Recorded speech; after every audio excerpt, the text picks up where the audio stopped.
take it away. Hi, everybody. I'm Jill Cruz. I am going to go right into screen share, and we will have plenty of time for questions and all sorts of discussion, but we're going to start off with my presentation. So we're going to talk about hormones, and hormones, they can either make or they can break your day. And the problem with hormones is that there are so many different symptoms that we could attribute to hormonal imbalances: PMS, brain fog, headaches, depression, weight gain, fatigue. And we kind of tend to just lump them into a category. Oh, it's probably just hormones. Oh, it's just my hormones. Well, there's a lot more to it than that. Unfortunately, we are not given a user manual in high school teaching us about hormones. We just are expected to wing it and understand all of this craziness for ourselves. And believe me, and I'm sure many of you on the call can understand that hormones can make us crazy. And that is definitely not fun. The thing is that there is a way around this. We are not at the mercy of our hormones. There is actually approaches and things that you can do to help balance your hormones. And that's what we're going to talk about today. So there is sort of light at the end of the tunnel. You don't have to be at the mercy of those hormones. Okay, so this is me in 2006. I know it's not the most flattering picture, but I thought I would put it up there anyway. And I'll give you a little bit of background about this picture. That's me, obviously, on the right. And then my father-in-law, not my husband, it's my father-in-law next to me. And those two little children are my daughters. Sonia is in the front, the little one with one shoe on. I don't know what happened to the other shoe. And then there's Belle. Sonia is now 15, Belle is now 19. So this was a while ago, but I was taking care of two small children. Therefore, I don't know if it's therefore, but basically this is what happens for a lot of moms in our society, is that we kind of just forget about ourselves. It's all about the babies. And I was definitely in that zone. I was not taking care of my body. And I was probably about 20 pounds heavier than I am now. I had acne and bad rosacea. You can't really tell in the picture, but it was awful. I also was wired and tired all the time. And I can imagine that some of you on this call can relate to being wired and tired. It's really an awful feeling. The other thing was that these little kitties, they woke up early in the morning and I just wanted to sleep. Like getting up out of bed was pure torture for me. And I lived this way for years. And I just thought it was normal. This is just part of being a new mom. So eventually I figured that maybe I should go to the doctor. I hadn't been on for a checkup in 5 years and I had been eating better. So I thought, let me go to the doctor. And I did. About a year later, I went to the doctor and, you know, I went in with the attitude of, oh, I'm so healthy. And it was really just to go in and get a checkup, but really to hear the doctor say, wow, Jill, you're so healthy. That's literally what I thought when I went into this appointment. So a week later, I got a call from the doctor and the first thing he said to me was, are you all right? And I was like, well, yeah, I'm all right. I mean, what are you talking about? And he said, well, you have a condition. You have hypothyroidism due to Hashimoto's, and I'll explain what those are if you don't know. And he said, you have the worst labs I've ever seen. And I was like, well, I have no idea what you're talking about. I've never heard of Hashimoto's. I mean, I was completely blindsided by this. And then I said, all right, well, what do I need to do? And he said, no worries. I wrote you a prescription. Just go down to the pharmacy, pick up your medication. And I was like, okay, how long do I have to be on this medication? And he said, for life. And I was like, come again? You're calling me up on the phone, telling me that I need to be on this medication for life. I was completely blindsided by this, needless to say. And then I said to him, I said, well, is there a way to fix this? And he said, nope, Hashimoto's is incurable. You will have it for the rest of your life. So this was, you know, for me, a very tumultuous moment. I was completely freaked out. I thought I was healthy, and now I have this lifelong, chronic, uncurable condition. And so just a little bit about Hashimoto's. I say it that way because I lived in Japan for a long time, but it's an autoimmune condition. And what happens is your immune system creates these little antibodies that attack your thyroid, creating, in most cases, hypothyroidism. And we're going to talk about what that is. And that's what I had. However, I was in a state for about 2 months of complete and utter panic because naturally, as one would do, as soon as I got off the phone with the doctor, what do you think I did? I went online and Googled hypothyroidism and you know, all the wonderful symptoms. And all of a sudden I had every single symptom that was ever known to exist with Hashimoto's. And I kind of was in a state of panic and anxiety for about 2 months. What I didn't trust the doctor who had called me. I was trying to find a doctor who I could trust, who would just sit down and talk to me. And so I was really, you know, I was waking up at night with panic attacks. It was awful. And then I did find a doctor who I was able to trust, and she sat down and she talked to me. And this was the beginning of my journey of healing myself. Now today, 13 years later, or whatever it is, 12 years later, I no longer have Hashimoto's. So I actually did what that doctor said I could not do. I cured myself. And I have to say, I'm proud. I'm proud of that. At the same time, I want to help other people do that because, you know, there are a million doctors all over the world telling people that they can't cure these things. And I'm not saying it's always curable, but at least give us a chance. So during this process of the, you know, overcoming Hashimoto's, I probably about 4 or 5 years ago finally said, I'm done. You know, there were no more antibodies in my lab work. I learned a lot of things along the way. In order for me to get to that point, I had to try a lot of different things. And so I could talk about a million things about that, but the one thing that I want to, the one sort of huge takeaway that I have is that I was not listening to my body. I was not paying attention to the signs from my body that there was something going on. And if you learn nothing else tonight, I want you to really learn from my mistakes. And if your body, if you're having symptoms, listen to your body because it is speaking to you. And especially with hormones, it will scream at you. And that's what was happening. I just wasn't paying attention.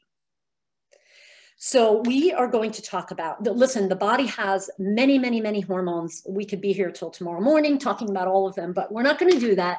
We are just going to talk about 5 important hormones tonight. So we're going to talk about thyroid, cortisol, insulin, estrogen, and leptin.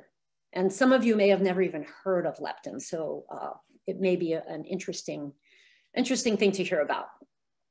So before we go into that, let me see. Oh, I can do this poll myself.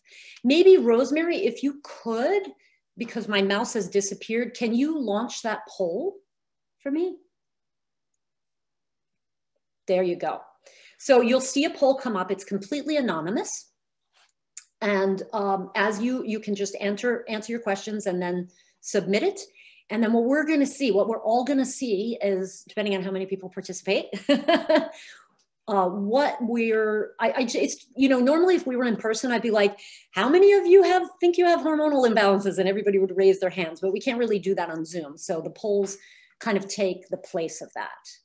So we'll just wait a couple of seconds for everybody to, or for, you know, it's not required. It's just, you know, for our information. So we're getting close.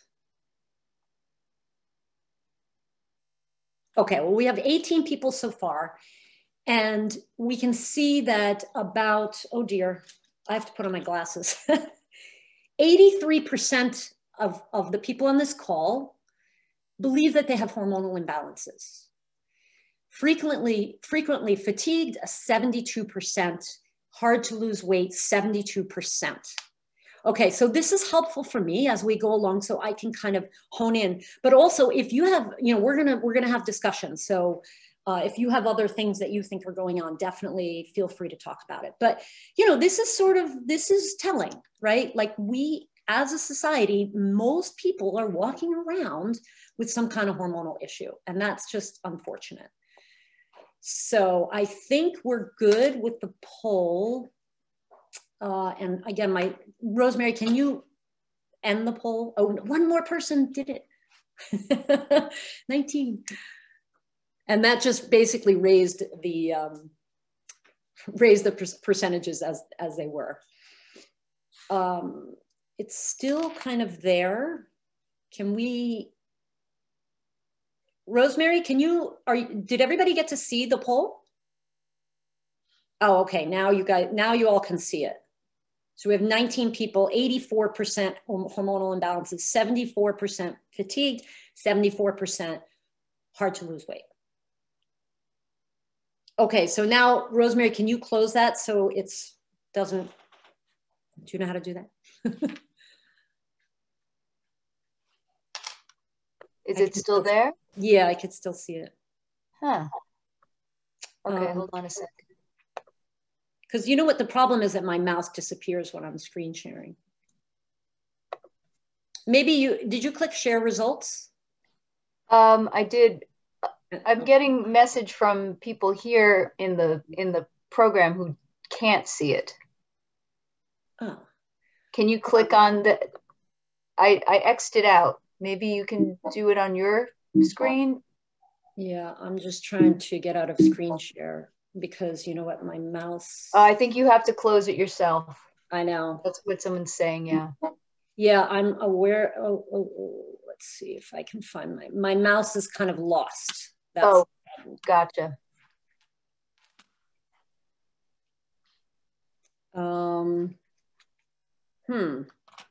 Is my mouse dead? Well, it's gone now. So let's just for now move on. And then, but in a few minutes, I will want to stop screen sharing. So maybe my mouse is dead. I don't know. But let's go on for a few more minutes and then we will address this technical issue. So we're going to talk about thyroid hormones first.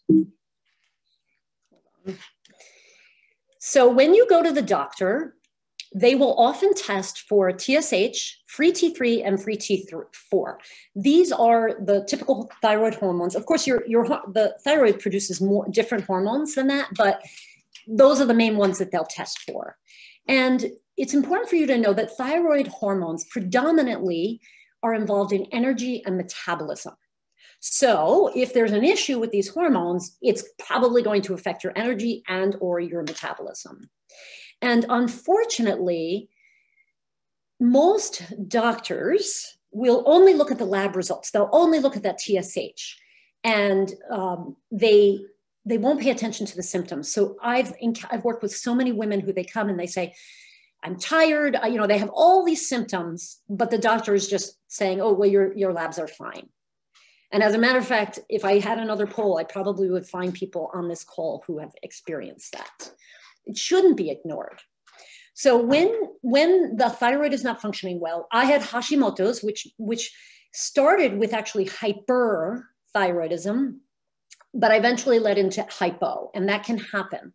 So I'm going to show you the symptoms, the common symptoms for hypothyroidism. That's where your thyroid function is low. And what I would like you to do is, you can have a piece of paper, you can do it on your computer, on your phone, whatever. If you would like to, I'm going to go through the symptoms. And if you feel like you have a lot of those symptoms, maybe just make check marks next to hypothyroidism. So weight gain, fatigue, these are the two biggest ones, weight gain and fatigue. Depression, brain fog, constipation, cold hands and feet, dry skin, and water retention. So people who have hypothyroidism will tend to be puffy in the face, puffy on the body. Your rings may be tight. You can't move them around at certain times of day. So if this is kind of sounding familiar, just make note of it. And what we're going to do now is talk about the opposite, which is hyperthyroidism. And that can happen where now the thyroid gland is producing too much of those hormones, the T3 and the T4. And so with hypo, it kind of makes everything sluggish and slow down. With hyper, it's the opposite. So you may actually lose weight. Instead of being depressed, you may have nervous energy and anxiety, heart palpitations. Rather than having constipation, you may have diarrhea. Heat intolerance instead of being cold all the time. poor sleep. Pretty much any hormonal imbalance can cause poor sleep. So that's not necessarily the most telling symptom. And muscle weakness. Now, what happened to me, and it's written, this is not something you're going to hear. Most doctors don't talk about this. I was in a state of hyperthyroidism for a long time before I shifted into hypo. I had no idea. And that can happen. So if you felt like you went through a phase where you were kind of nervous and anxious and you know, you just felt like you couldn't relax, maybe you had some heart palpitations, and then a year later, all of a sudden you gained a bunch of weight. That's a very common pattern with thyroid disease and thyroid malfunction. So what I'm going to do right now, I'm going to try to find my mouse if I can. I see it. Why do I have this problem? Oh, yes, it worked. Okay. So I'm going to stop sharing for a moment. And what I would like to do, I don't think I'm pinned here. I put everybody on the show. Everybody's off camera pretty much here. I know it's 7:30 at night and we're all in our pajamas, but if you have a question about that or something came up for you and you really want to ask me about it, now is the time. And the reason that I'm stopping in the middle is because I don't want to just drone on and on and on. I want to have a dialogue with all of you. So if any of you have a question, you can put it in the chat or you can unmute and ask me.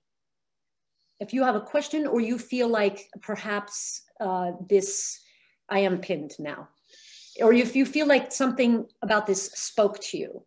So Dala is asking, can hypothyroidism cause bloating? Yes, that's actually a common thing with that water. Well, there's different types of bloating. Bloating in the belly is a little bit different from just feeling bloated all over and being swollen. So bloating is often a GI issue, but they can definitely be, they coexist. In other words, sometimes people have GI issues and therefore they may develop hypothyroidism. Joanne asked, which type of doctor helped you get better? Oh, good question, Joanne. Hi, Joanne. So actually, it was a doctor, a homeopathic doctor, which may be a new term for some of you. Someone definitely who was more alternative, holistic minded. And she actually sat down with me and she just listened to me. And that was something that I wasn't getting from the other doctor at all. So good questions. All right, so now we're going to go back into screen share. And again, if you are having questions, there's going to be plenty of time for you to ask them. So that's thyroid. We're going to go into the next hormone. Sorry, this has to happen. And that's going to be cortisol. Cortisol is the stress hormone, but it is crucial for health. Cortisol is actually protective. It helps heal tissue. And I know it gets a bad reputation, but we need it. We really need it. The only problem is if we're under a chronic stress or a lot of stress, then what happens is cortisol can actually steal from other hormones. Cortisol is made in the adrenal glands. Sorry, my cat is very vocal. I don't know if all of you can hear him, but he wants to participate in this. So what happens is these adrenal glands, which sit above your kidneys, they make cortisol, but they also make estrogen, progesterone, and testosterone, which are the sex hormones. When you are under chronic stress, your body will start preferentially making cortisol, and therefore the resources are stolen from those sex hormones, and you make less of them. Now, this is not such a big problem if you are a woman and you are menstruating, because we produce those hormones in our ovaries as well. However, postmenopausal, we don't. Therefore, we can only rely on our adrenal glands to make cortisol. So to make those sex hormones. So if you are postmenopausal and you're chronically stressed, you're going to have even less estrogen and progesterone, which is not really what we want. Unfortunately, cortisol is often completely ignored by doctors. They may say to you, you have a lot of stress and that's what's causing your problems, but it sort of ends there. So we're going to talk about, there's high cortisol and there's low cortisol. And there are conditions, there are actual medical conditions where you may have high cortisol or low cortisol. Those are the extremes, and we're not talking about that. We're talking about chronic stress-induced high cortisol. So these are the symptoms. So if you think this might be you, pay attention. And, you know, again, you can write this down and, you know, if you feel like, oh, that's me. So belly fat. What happens when you have high cortisol is that you also have a high blood sugar, because that's what cortisol does. It produces, it gets the sugar high so you can run from the tiger. So what happens if that's chronic, you start to develop belly fat, which is not a good thing, right? Visceral abdominal fat is the most dangerous type of fat. You may be distracted. You may have sugar cravings and be wired and tired.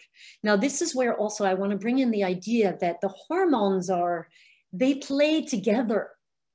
So if you have one hormonal imbalance, chances are you're going to maybe develop another. Case in point, if you have chronically elevated cortisol, all of a sudden now you have lower estrogen. In my case, I had hypothyroidism and I was wired and tired. So not only was that affecting my thyroid, it was affecting my adrenals and my cortisol levels.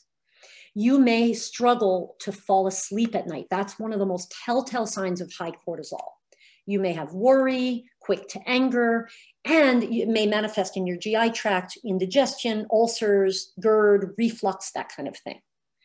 Okay, so that's high. And now we're going to go to low. And what happens is, unfortunately, is that so many of us are under chronic stress for a long time, and we're producing the cortisol and we're wired and, you know, we're ready to go. We can't fall asleep at night. I'm thinking about this, thinking about that. And then after a year or 2 or 5 or 10, we crash. And that's when the body just says, you know what? I give up. We're not going to produce enough cortisol anymore. You're going to have low cortisol. And that's when you would feel burnt out. You may have low energy mid-afternoon, crying for no apparent reason, and low stress tolerance, because cortisol helps you respond to stress, right? So if you have low cortisol, it's like you cannot tolerate stress at all. Now, instead of having trouble falling asleep, you may pass out and then wake up in the middle of the night. Can't stay asleep. Your sugar cravings may have shifted to salt cravings, and you may have low blood pressure and difficulty fighting infection, which is definitely not something we want right now, where COVID is floating around. So let me see, instead of going out of screen share, maybe we'll stay here. And if anybody has any questions or comments about cortisol or chronic stress, I would love to hear them, because I want to hear your voices too. I'm here to give you information and inspiration. So now is a great time to ask questions, and I cannot see the chat though. So if there is a question in the chat, either you can unmute yourself or maybe Rosemary can read it. Yeah, I'm watching the chat right now. So there's nothing in it right now. Okay. If anyone wants to unmute themselves or type in the chat, I'm happy to read the question too.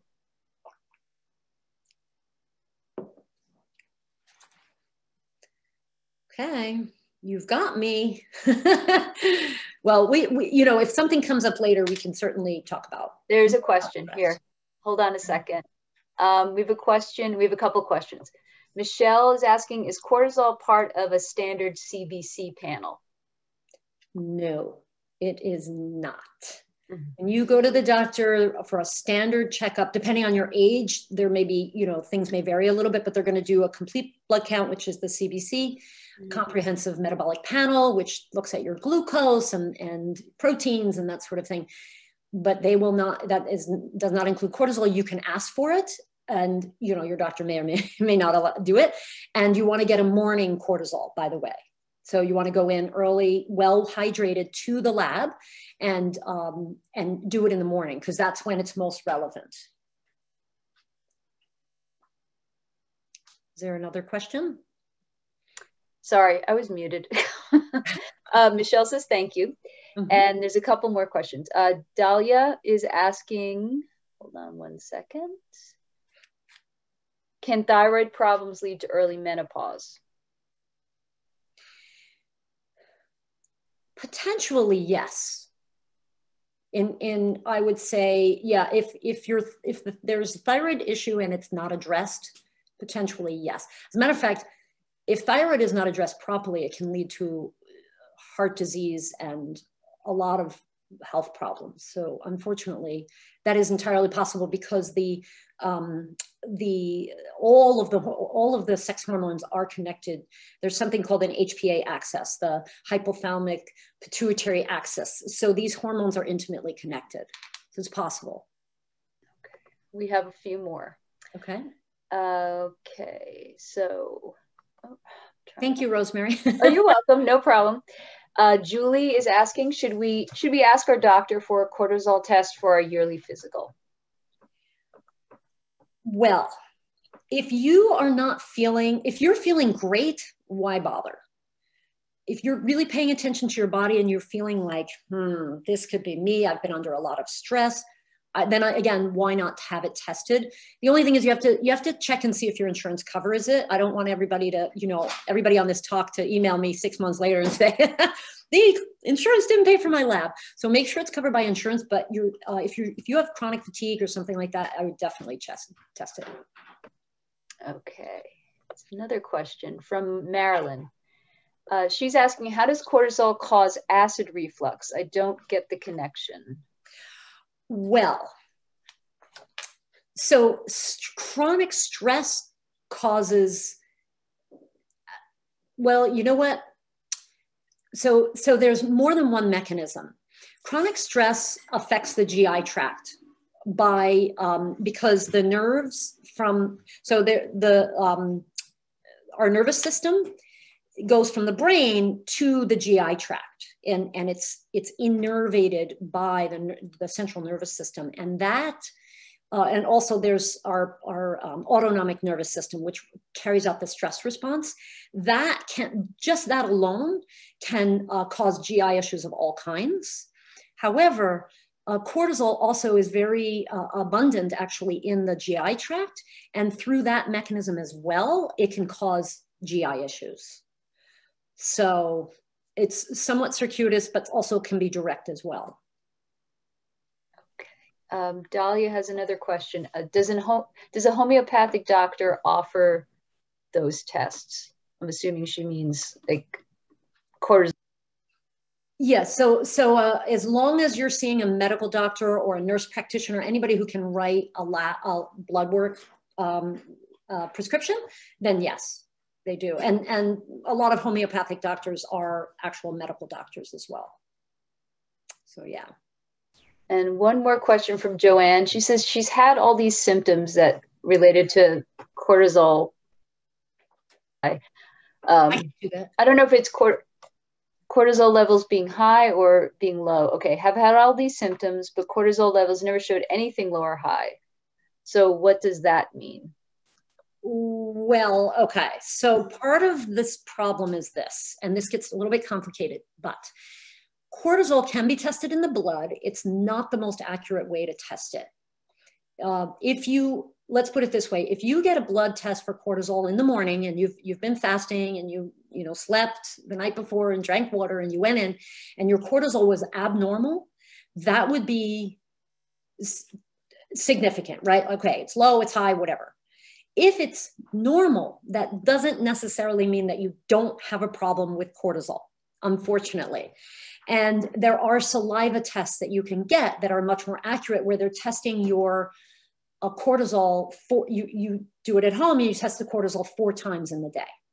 And that's much more accurate. So if you suspect this, you can get one of those saliva tests. And that's a little bit complicated. Your doctor may not have that available, but they do exist out there. So. And Dala has one more question. Can a healthy, balanced diet, nutrition help maintain a healthy level of cortisol? Yes, unless you're under chronic stress. So you could be eating the most beautiful, perfect, nutritious diet in the world and taking all your supplements.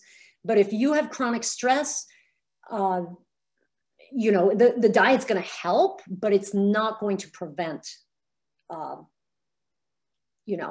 issues in this area. And remember that genetics play a role. Like for whatever reason, my mother has hypothyroid, like it's a family trait.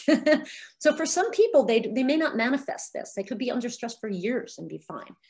And so, you know, it's not always necessarily going to happen, but potentially if you have chronic stress, the food may not be able to fix the problem, so to speak.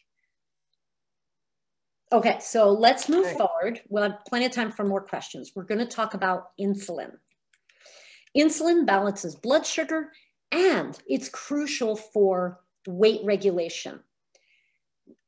This is another really interesting thing that if you didn't learn anything else tonight and you just learned this, it would be useful. If you think of insulin as the hormone that turns off fat burning. Now, we shouldn't demonize insulin because we need it, but if we have too much, it will significantly impact your ability to lose weight. And what happens is over time, if you have a lot of high insulin, you can end up with something called insulin resistance. And that's where your cells say, sorry, no more insulin, we are closed for business. And then it pools in the blood and the cells are resistant to the insulin. And that is a problem because now you have high insulin getting higher and higher and the cell's not accepting it. And that can increase your risk for disease, definitely type 2 diabetes, also cardiovascular disease, obesity, and Alzheimer's, dementia and Alzheimer's. So this is not something to be taken lightly. However, most doctors ignore it. I can't see you all, I can only see like 5 or 6 people on my side, but I will just pose this question to all of you. Have any of you actually had insulin tested in your blood? I mean, I can guess that if anybody is on this call that has, they're probably a client of mine. No, it's not commonly tested by doctors. They'll test your hemoglobin A1C. I'm sure many of you are familiar with that. That's your blood sugar over 3 months. And they may test your glucose, but they're not testing insulin. And to me, this is ridiculous because insulin is the one that shuttles allows the sugar into the cells. So you could have insulin resistance for a long time before your blood sugar starts to show up as abnormal. That's really important. So insulin resistance, again, if you want to just take a moment and say, hey, is this me? I'm going to list some signs. Difficult to lose weight, right? Because insulin, it turns off fat burning.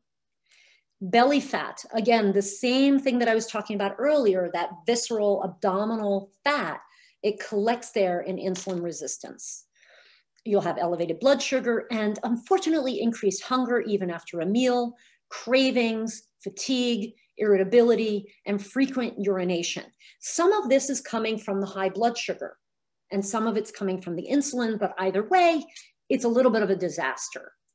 So again, if anybody has questions about insulin, insulin resistance, I'm opening it up for questions, comments, thoughts about this. I would love to hear some of your voices. I know it's late, but.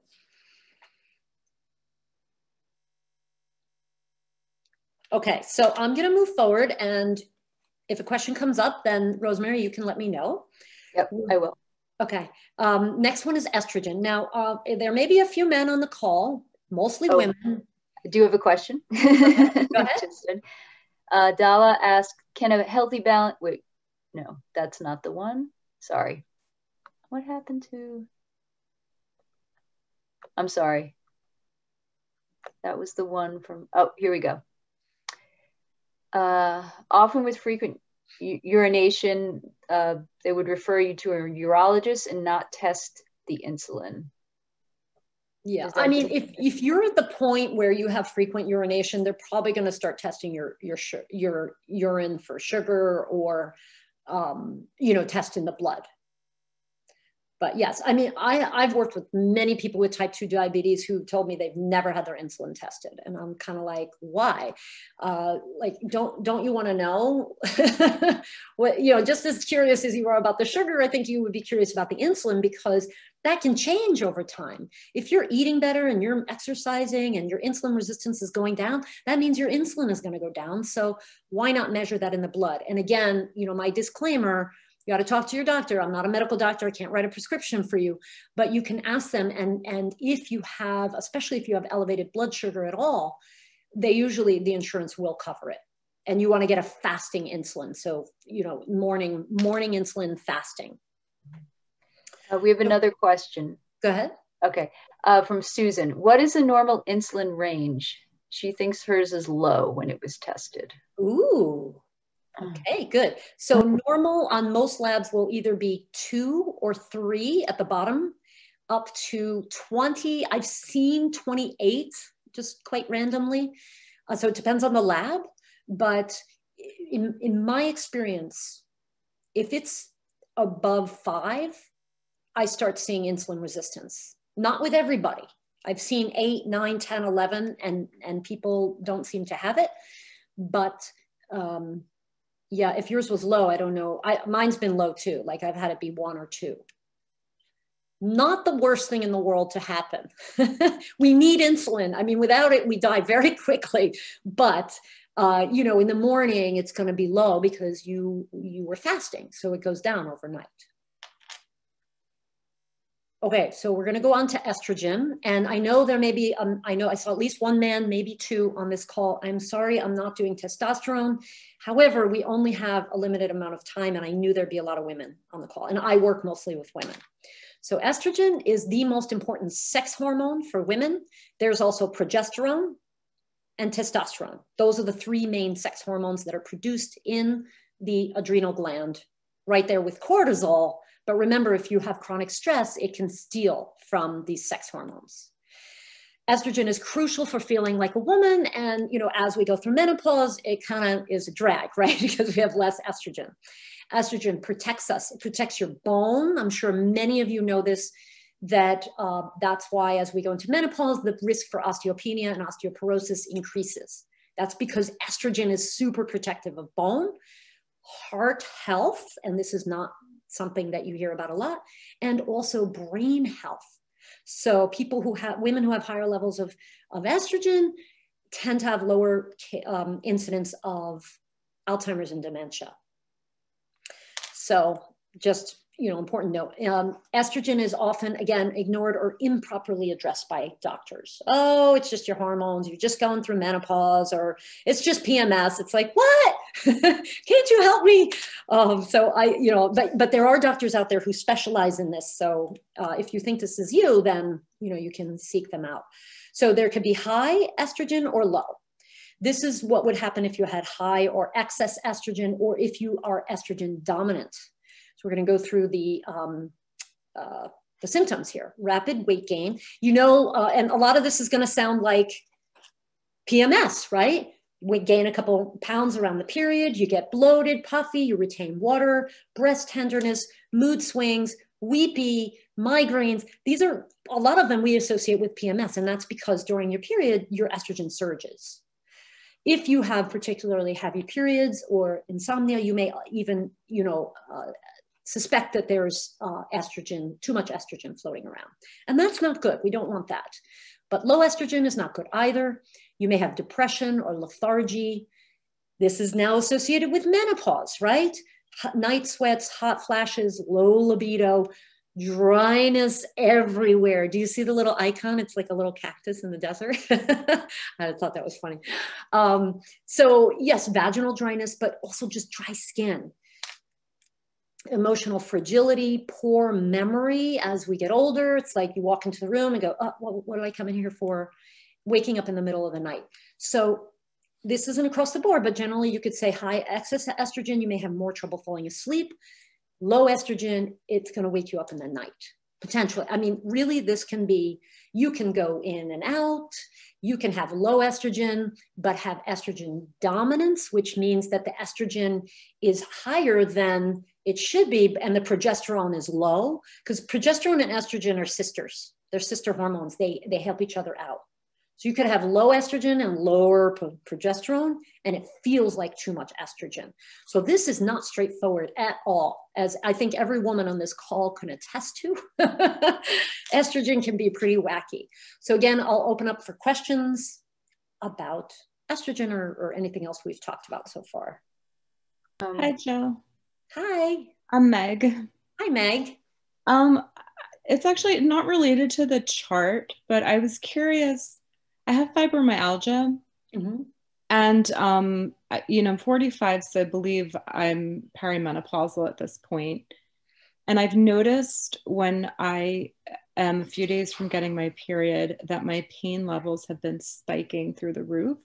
And I just wonder if like any connection has ever been made between estrogen and like fluctuations in hormonal levels and flare-ups with things like fibromyalgia and pain.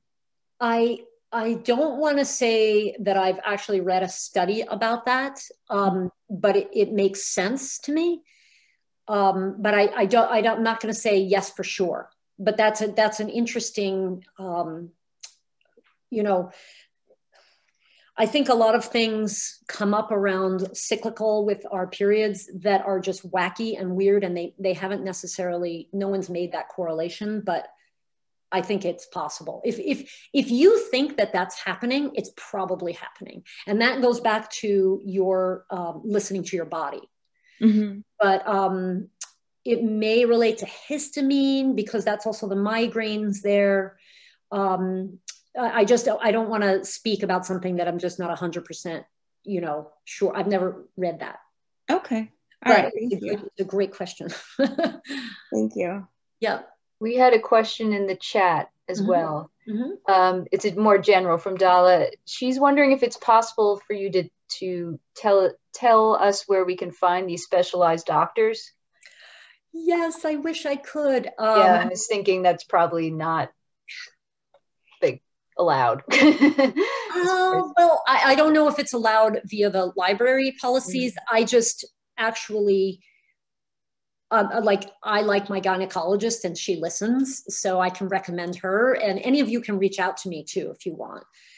So maybe I won't say it here, but I do know a couple of people who, you know, not only this menopausal, you know, cyclical stuff, but also thyroid stuff. So yeah. One thing that and Dala had asked us earlier, if we could share your professional like contact information, if people wanted to get in contact with you and you know find out more and work with you possibly. Okay, yeah. So Danielle is who works with me. She's on this call, so maybe Danielle, if you want to put it in the chat, that would be great. And also, like, if you have questions, you know, just reach out to me. Anyway, so we'll go into that a little bit more at the end. There's one more. I'm sorry. One more question.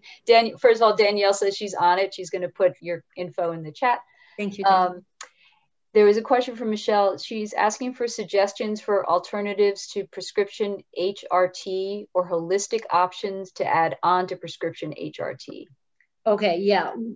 So if you are doing HRT, I hope you're with a doctor who really understands how to do this. There's premenopausal and postmenopausal, and there's a different approach, a little bit of a different approach, depending on what the situation is. Definitely lifestyle, we're going to talk about it, but you know, food, nutrition, lifestyle first, always that first. After that, there are some amazing botanicals. I'll just name off a couple right now. DIM, it's short, it's an acronym for, if I get it correctly, it's diindolyl methionine. But anyway, you can just look up DIM, D-I-M. That is amazing for helping to metabolize estrogen. So if you feel like you have excess estrogen, DIM is great. And it's super safe too. Of course, anytime you start a supplement, check with your doctor first, especially if you're on HRT.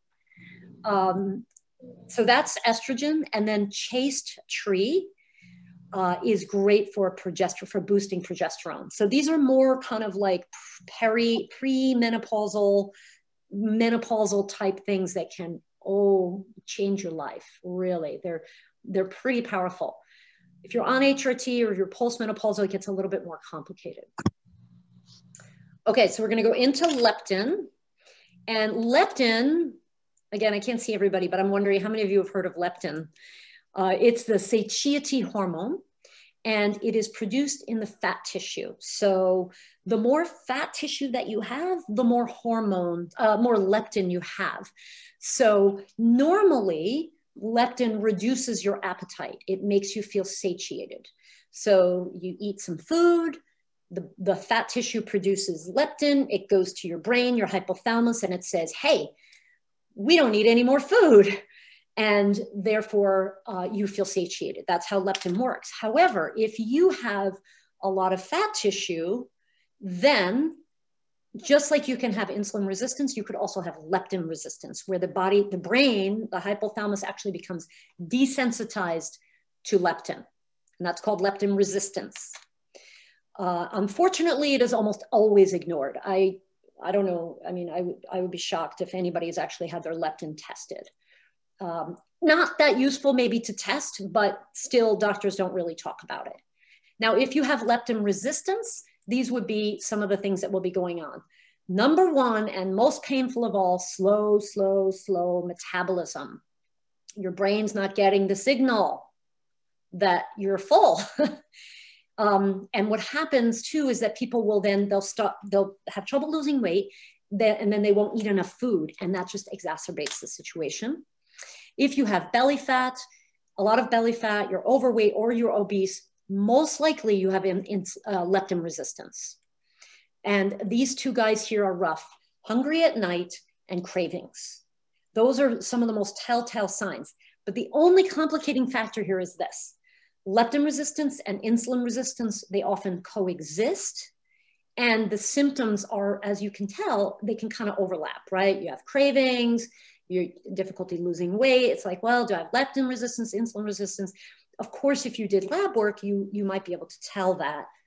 But either way, the fix is pretty similar. So any questions about leptin or comments?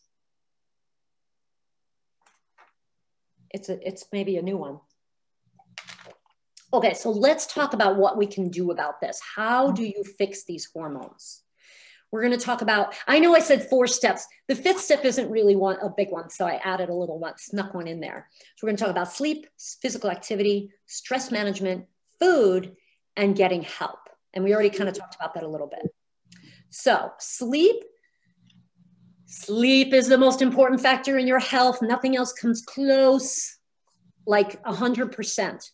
If you are getting poor sleep, it doesn't matter how much you exercise or you meditate or you eat a perfect diet, you can't make up for that, unfortunately. So there are 2 types of people who don't get good sleep. There are those who choose to, and if that's you, stop. And there are those who just want to sleep, but they can't, right? That's much more common.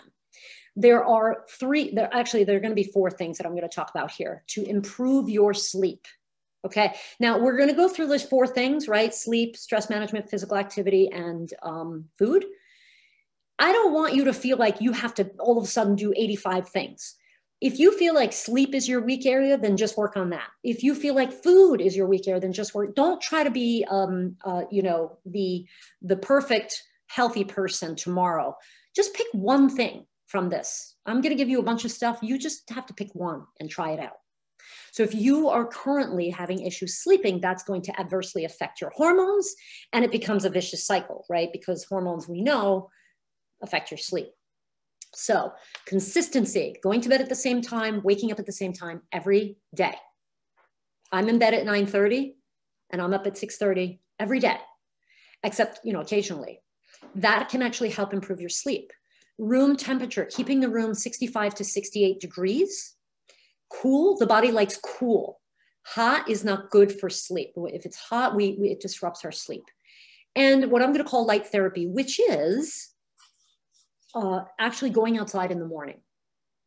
And one thing that, you know, with hormones, which I haven't mentioned, is that our bodies are on this circadian rhythm, on this cyclical. We have all these rhythms, right? There's night and day, there's month to month, there's seasons. Our bodies are in tune with all of that. And our hormones are the same way. Cortisol is highest in the morning, ideally, in an ideal situation. Leptin is highest at night. That's why we're not hungry. We shouldn't be hungry at night. So when you are consistent in your sleep times, your eating times, your movement times, the body likes that. Your hormones will respond well to that. So you can kind of start to create your own circadian rhythm here, or get back to it.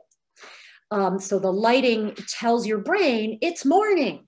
It's time to wake up and have high cortisol. And that sets the tone for the whole day up until you go to bed at night. The other thing, which isn't here, but I want to mention, is avoid eating large meals or having heavy activity, physical exercise, 3 hours before bed.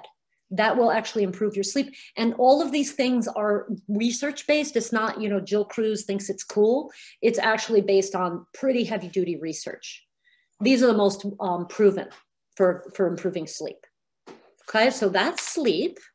We're going to talk about physical activity. Humans are designed to move. We are not designed to sit all day. We are designed to move. We are at our best. We are optimal when we move. So if you have hormonal imbalances, this is one of the best things you can do to get your body back into rhythm. There are 3 things about physical activity. I'm not going to tell you got to go lift weights. I mean, even though that wouldn't be bad. Consistency, frequency, and do what you love. So I would much rather see you dancing 5 minutes every day for the next year than joining a gym. Well, these days, who goes to a gym? But, you know, saying, oh, I'm going to work out for an hour. And then 2 weeks later, you haven't worked out again. Consistency, frequency. These are the most important things when it comes to physical activity. So you don't have to start this whole new regimen. It could be 5-minute walk in the morning. That's it. And your body will respond to that. Your hormones know when you're moving. Your body wants you to move. So even if it's cleaning, gardening, cooking, taking a walk, swimming, running around the yard, dancing to your favorite music, I don't care what it is. Just do it and do it consistently. So next is stress management. So we've already talked about chronic stress and how it can affect cortisol. And then if you have too much cortisol, it's going to affect your estrogen. Stress throws your hormones out of whack. And it's probably the most damaging thing that we're doing in our modern society. I'm going to give you 3 things that you may have never heard of before. I'm not going to tell you to meditate, although that might be good. But these are things that are a little bit, you know, not so talked about as much. Attitude, or what they call reframe. So right now, as we're all sitting here, what's the biggest stress thing in the world? COVID, right? We're all stressed about COVID, and maybe some of us are really stressed about politics too. The thing is that there's very little we can control about all of that stuff. So if your attitude is, oh my God, oh my God, oh my God, oh my God, oh my God, then you're going to be stressed, right? But if your attitude is, look, I'm going to do my part, but I can't control the world, that's going to reduce your stress. And they've actually done studies on this, that attitude, reframing the stress to something that's either you can't control or something that's positive, can actually help reduce the bad effects of chronic stress. The other thing you can do is help others. And again, they've done studies on this. People who volunteer and help others, they have less damaging effects from stress. It's not that they have less stress, it affects them less. And lastly, my favorite thing in the world is nature. So there was a study done.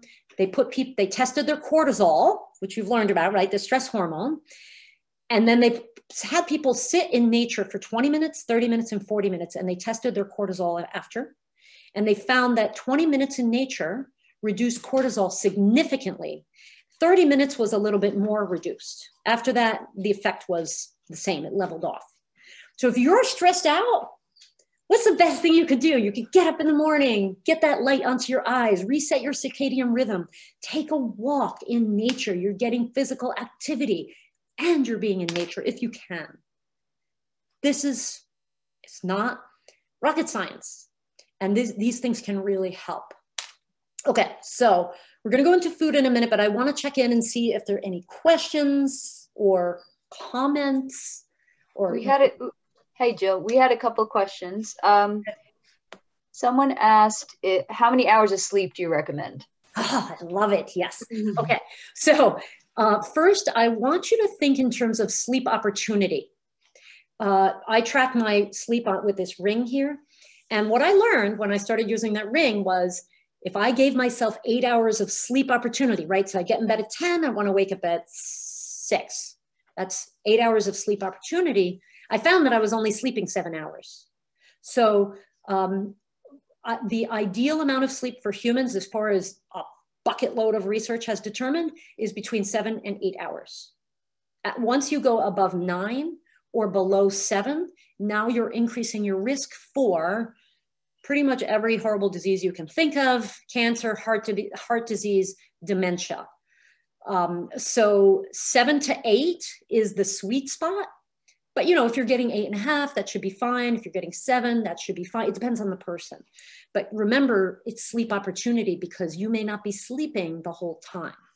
Or oftentimes people will say, well, I go to bed at 11, I get up at 6, that's 7 hours. I'm like, yeah, but you took you a half hour to fall asleep. You woke up 4 times. You actually got 5.5 hours of sleep. So that's a really important. Thank you for asking that question. Okay. We have 2 more related to leptin. Someone put it in after you moved on from that. Can leptin vary widely on different days, your level? Yes, yes, definitely. Well, you know, it's a hormone. It's produced by the fat tissue. So it's usually produced in a normal person. It would be, I mean, not normal, but, you know, like a healthy leptin level, it will fluctuate throughout the day. But it does peak at night. And the last one right now from Dala, can someone be subconsciously stressed while on the external layer, their way they look, the person looks fine? Yes. Definitely. The way they look, or the way, like, you yourself are not conscious of it? I think how, like, can a person be very stressed out while still maintaining sort of a facade of not being stressed out? Yeah. I mean, I think a lot of us have become masters at it. Yeah, unfortunately. Okay, so we're going to move on to food. I know this is just a lot of stuff. But, you know, I've thought like, can I make this shorter? And I just really thought all this information would be useful for everyone. So we're going to try to finish up. I know it's after 8. So foods, okay, this is a no-brainer. Eat foods that are both nutritious and delicious. Don't forget about the delicious part. So the best advice that I can give you as a nutritionist right now is to eat whole foods as much as you possibly can. Whole foods are always nutritionally superior. Well, let's say almost always, right? Most cases, nutritionally superior to processed foods. So if you're eating something that's processed, can you find a less processed version? If you were to do that, that alone would change your nutrition dramatically. The other thing to think about are your macros. So I'm not going to tell you you have to eat low carb, high carb, you know, vegan, whatever. I don't subscribe to any one diet. I think we all need to find the diet that works for us, but pay attention to your macros. That's protein, fat, and carbohydrates. Some people need a lot of protein in the morning. Other people need less. Some people need a lot of fiber. Other people need less. I can't give you a prescription, but I can tell you to pay attention to what you're eating and pay attention to your body. So if you eat cereal for breakfast, which is highly processed, by the way, so maybe you would switch to oatmeal or eggs or something like that. Are you hungry 2 hours later? Does it give you brain fog? Pay attention to what's going on in your body after your meals. Your body will give you an entire education on what's going on if you are paying attention. And I do have a blog post that I wrote, like 6 things you can pay attention to see if your diet is working for you. I also have documents about whole foods versus processed foods, where to get protein, fiber, and fat. So those are all things that I can make available to anybody who wants them. You just, you know, reach out to me, or I can give them to Rosemary or something. So the food, the fitness, the stress management, the sleep, they all matter. They all matter in terms of your hormones. And of course, you know, if you need to, if you think things are out of whack, get help. If, you know, especially a thyroid expert or HRT, you know, someone mentioned hormone replacement therapy, make sure you go with someone who's doing this all the time. If you just go to your regular doctor and they're kind of like, yeah, I don't really know anything about estrogen. Don't, you know, it's a delicate balance, and you can get tested. And remember, always lifestyle and food first, always. I mean, it doesn't matter how much HRT you take or how many thyroid hormone or whatever. How did I get rid of Hashimoto's? It wasn't from the hormone that I was taking, the medication. It was from food and sleep and stress management and physical activity. That's how I fixed it. And that's what has to happen first. That being said, there are a lot of botanicals, like I mentioned, dim and chase tree are just two of them that can help with the balance. And then of course there's hormonal support if you need that, but that's doctor, right? So kind of in summary, we talked about sleep, movement, stress, and food. These are the 4 areas that you really, really want to pay attention to first. And of course, we talked about all of these hormones. There's like, you know, a bunch more that we could talk about. And just really, you do not have to suffer if you're having a lot of imbalances, fatigue, difficulty losing weight. There are things you can do about it. So it's 8:08. I'm so sorry. We went over a little bit, and I'm going to go out of screen share now. Don't worry about going over. We're good. Okay. Yeah, I always block off like an hour and a half, just because, especially people, you never know how many questions you're going to get too. Right. Okay. So does anybody have a question or comment or anything you want to discuss about this, all of this? Was there a hormone that you didn't hear about, or you know, something else that's bugging you? I mean, of course, you don't have to say it in front of everybody. You can always email me. I think my information, oh, Rosemary's going to email my contact information, but it's also there, my website. Yeah, it's in the chat. So I have your website and your email, and I'm going to send it out to everyone who registered for the program. Hi, Marilyn. Marilyn is like in Maryland or Virginia or something like that. So we have people from not only NIAC here. Which That's one of the great things about the Zoom world as far as programming. We get people from all over, which is a nice benefit. One of the benefits of it. Yeah. How much does the PFAS in our water? I don't really know about the stuff in the water. Are you talking about in NIAC? You're welcome. You're welcome. Hi, Mary. So PFAS in our water, I actually don't know much about that. I have a reverse osmosis water filter. I thought it was worth the investment. I would imagine there's some, you know, toxins, definitely. That's I could do a whole nother talk on toxins, you know, BPA and all kinds of, you know, heavy metals and how that affects our bodies and our hormones. Definitely, I would suspect that it's not good. What you can do about it is filter, water filters. It's tough, you know, it breaks my heart because, you know, there are a lot of people who like, it's like, oh, now we have to buy water filters. Like, what if you can't afford a water filter? I don't know if you can get like a Brita or one of those, you know, the Pure that you put on your faucet. I don't know if it removes it or not. Does anybody know that from NIAC? I just don't know. I was like, I'm just getting a real filter. I was too scared. Yeah, I'm not sure either. I know that they recently had a meeting to give people information about the BFAs, the more serious carcinogens that have been found in the water. I don't know off the top of my head what the group was. It was sort of a number of groups in the area who wanted to educate the public, because recently there'd been a letter sent out to people in NIAC and Upper NIAC about an elevated level of a certain carcinogen. And they say in the letter, well, it's still below, you know, the recommended amount, but, you know, that's determined by people who might not have our best interests at heart. Let's put it that way. Yeah, they don't want to get sued. But, you know, it brings up an interesting point too, because it's not just our water, it's our food too, right? Like non-conventional dairy, meat, eggs have hormones in them. I mean, that's definitely affecting us.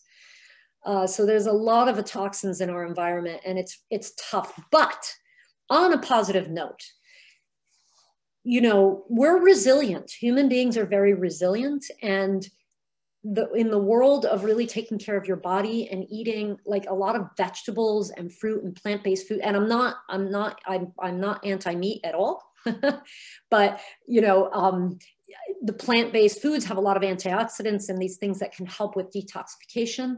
Meat does too, actually. You know, we can process these things. We're not going to drop dead. So the more that you take care of your body, the more resilient and protection you will have against all the stuff that's in the air and the water and our food, unfortunately. Yeah, one of the comments is the Brita filters, the regular filters, don't remove the BFAs. Yeah, I sort of suspected because yeah. And we also, maybe you saw this, the question from Marilyn. Yeah. She's asking how long.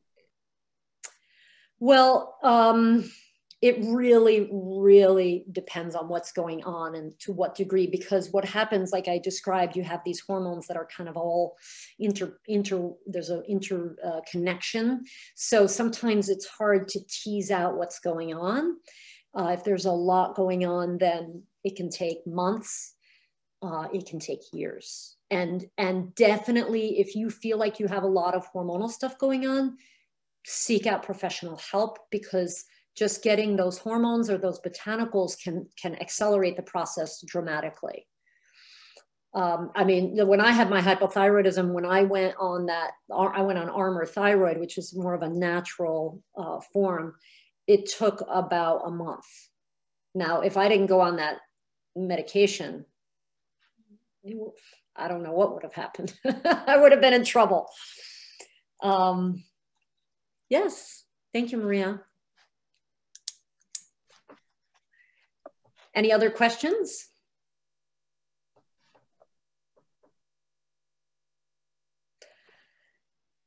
Sounds like maybe no right now.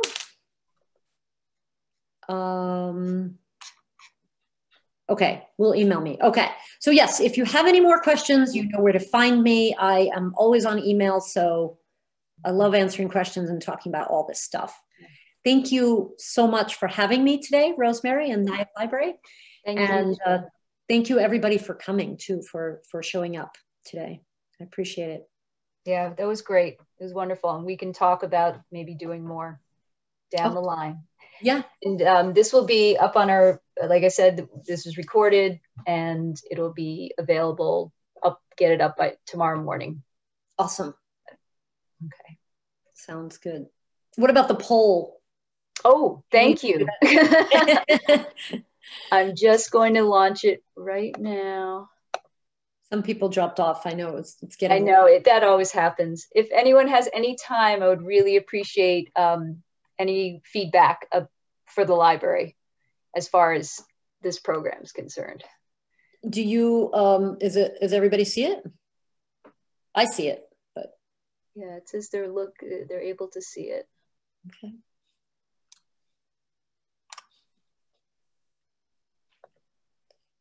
So maybe I'll hop off. Yes, that's fine.